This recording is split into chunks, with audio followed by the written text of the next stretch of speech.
ও দুনিয়ার মুসলমানরা, যারা নবীজির প্রেমিক হতে চাই, নবীজিকে আপনার নবীজিকে আল্লাহ পাক রব্বুল আলামিন সকল কিছুর উপরে ঊর্ধ্বে সম্মান দিয়েছেন। যে আল্লাহ আমার নবী শানে বলছেন, ওয়ারাফা'না লাকা যিকরাক, ইয়া রাসূলুল্লাহ, আপনার আওয়াজকে আমি সুউচ্চে বুলন্দ করে দিছি। সব জায়গাতেই নবীজির আওয়াজ, তামাম পৃথিবীতে নবীজির আওয়াজ, তামাম পৃথিবীতে নবীজির ভালোবাসা। যেখানে আল্লাহ সেখানে আমার নবী। নামাজের মধ্যেও নবীজিকে সালাম, নামাজের মধ্যে আল্লাহকে স্মরণ।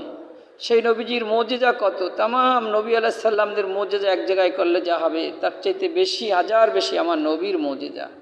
নবীজির ওই নবী আমার নবী, যেই নবীর হাতের মধ্যে ছোট্ট ছোট্ট ক্ষুদ্র ক্ষুদ্র পাথর কণা নবীজিকে স্বীকৃতি দিচ্ছে, লা ইলাহা ইল্লাল্লাহু মুহাম্মাদুর রাসূলুল্লাহ। যেটা আবু জাহেলের ভাগ্য ছিল না। আবু জাহেল নবীজিকে নবী মানে নাই। আমাদের যেন সেই ভাগ্য না হয়, নাউজুবিল্লাহ। আমরা যেন আবু জাহেলের মতো অবশ্যই না হই। নবী পাক সাল্লাল্লাহু তাআলা আলাইহি সাল্লাম তানার হাতের আঙ্গুলের ইশারায় চন্দ্রকে দ্বিখণ্ডিত করে ফেলছে, আবার চন্দ্র একত্রিত হয়ে গেছে।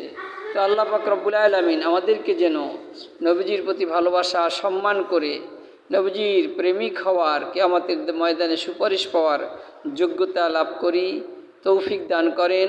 আল্লাহ পাক রব্বুল আলামিন আমাদের সকলের এই আশা আকাঙ্ক্ষাকে কবুল করুন। নবীজিকে সম্মান করার মন মানসিকতা তৈরি করে দিন, আমিন।